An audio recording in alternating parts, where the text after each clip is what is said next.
巧妙神奇的人工手艺，继续来看刺绣的水。中华文化有4大名绣，包括苏绣、湘绣、乐绣甲蜀绣。其中顶级的精品绣画，大部分收藏伫中国。但是乡亲，你知影无？台湾的逢甲美术馆珍藏500多件当代刺绣的作品，这个珍藏的数量甲质量，伫国际上拢真客气。美术馆的创办人嘛是艺术的收藏家曲在兴，虽然是出身电子业，但是以艺术推广作为伊后半生的职务甲责任。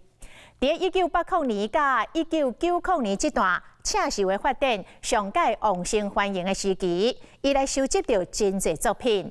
如今，遐当年伊所收的刺绣，即摆拢已经变作国宝了。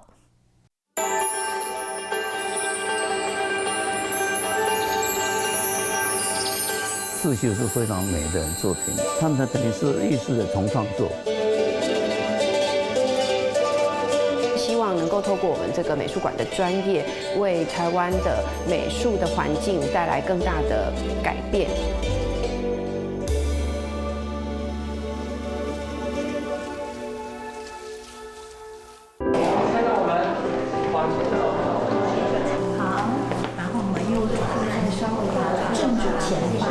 视障者的黑暗世界内面，想要体验艺术的水不再是障碍。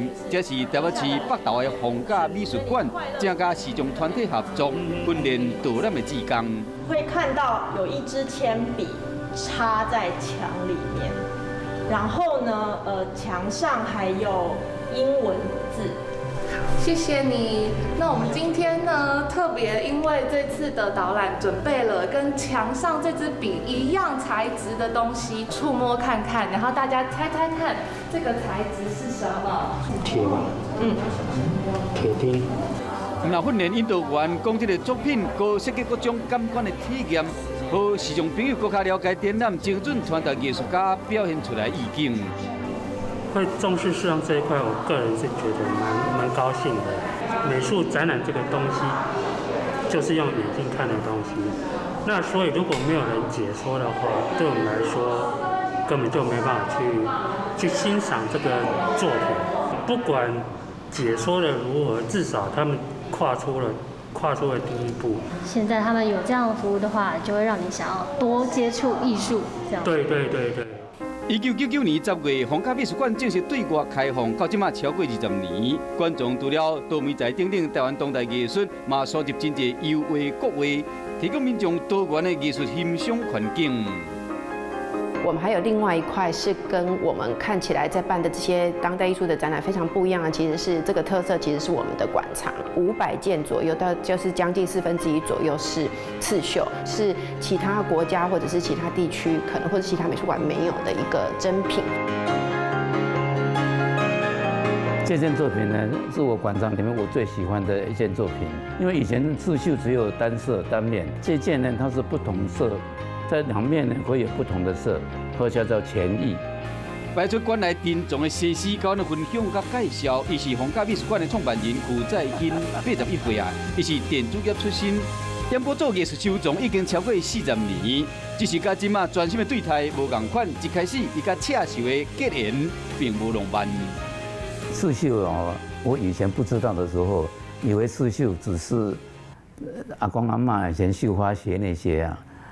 我一个朋友代理刺绣，我就看了，哇，吓了一跳，怎么刺绣这么美，这么有，他们等于是艺术的重创作，精美度呢非常高，所以我一头栽进去就开始收藏一点刺绣。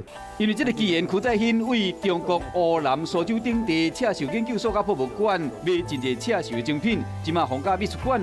已经有全世界数数字的绣画收藏将近600件，市价超过100亿。刺绣呢，在从1950到1990，因为中国政府的政策跟推动，他们非常大的进步，大概是历史上进步最大的。1989年的天安门事件，造成中国政府的财政收支产生很大的问题。我就担心说这些东西未来四散到各地，然后就开始收藏，把他们重要的东西收藏下来。真的呢，一个字一个字这样怎么哇？这个神乎其技呀！2006年，皇家美术馆就捌伫国父纪念馆点出精选馆藏，当年佫邀请双手艺师王玉辉来台湾示范亲身传艺，巧夺天工的双面砖艺术的手艺，被称之为是不可思议的魔术。在长针眼线方面要特别做的天衣无缝。绣这一面的时候，我的脑子里面想的，然后手上刺绣的，所以说都要考虑得到。平时我们在刺绣过程中都是特别专一的。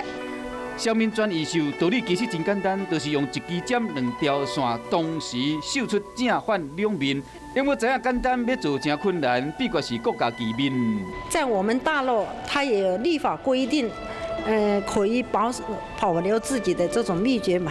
刺绣馆藏在我们这里而言，其实最大的意义是一次可以这么多件精品的作品。那因为这里面其实有非常多不一样的面向，那一次可以在一个馆里面看到这么多面向的作品，的确就是我想在很多其他的地方应该都蛮少见的。由王玉辉艺师创作的《望月》是专艺术代表性的作品。绣屏一面是家人徛在侧影，单头看明月；另外一边是有面容，表情有淡薄哀怨，背景水晶帘也是一点一线，依照方向甲色水，真细致甲绣出来。甲绣面不同款，中国美术史的名作867新仙观，线条将这个仙人仙女画甲强要浮出来。刺绣的人运用针线，再创作特有的神韵，将这个衫裤手腕看起来敢若飞扬灵动。另外，富春山居图的刺绣莲啊，将一物一景绣甲真逼真，连书法的笔画甲印啊，拢真传神。为了翕到更加侪刺绣的精品，采访这一天，曲在兴创办人楚安进入库房，掀开馆藏的神秘面纱。带你来我们的宝地，事实上这个是我们的禁地啊，没有人没有特别的邀请，不可能进来的哦。珍藏都在这里。对啊。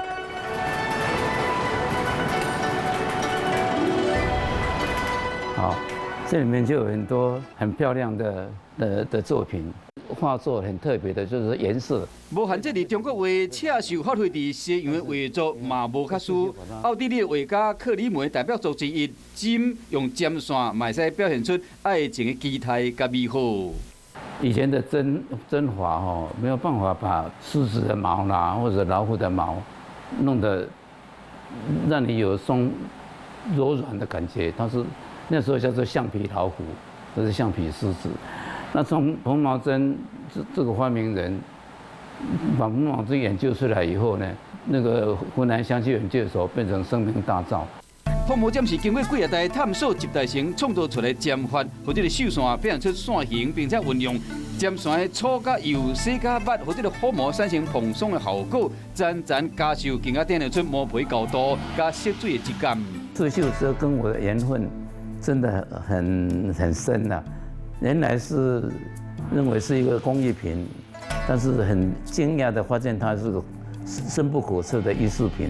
我到现在很愉快，所以非常手些作品非常愉快，啊，然后我觉得最低限度我把这些东西到目前为止保护得蛮好了。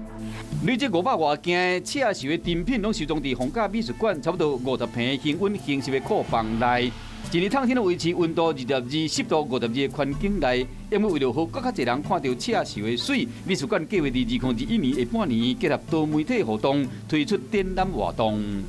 虽然是看起来比较是古典的这个刺绣艺术的作品，但是我们会透过跟比较年轻艺术家或者是年轻设计师的一个结合，那也会就是有一些周边的活动或者是一些工作坊等等之类的教育推广的方法来推广这些刺绣的作品。人生除掉赚钱以外，真的是还有很多事情，房子、财富这些东西都是暂时的过客，所以艺术品也是这样。但是能够代代的传给一些能够守护住它的人，然后能够让更多人能够去接触、享受、研究，让这个艺术呢能够不断的更新、更发展的话，但是就是我几十年来，我自己一直想，艺术推广就是我的职责。以尖为笔，以线为墨，刺绣历史源远流长，甚至追溯到远古时代。刺绣工艺为民间的生活用品走向精致艺术。当初唔甘文化珍品流散各地，邱再兴开启了30多档收藏刺绣的漫漫长路。如今，皇家美术馆公开多年的珍藏，仍望予世界人会记得刺绣伫中华工艺美术史上迄笔灿烂的辉煌。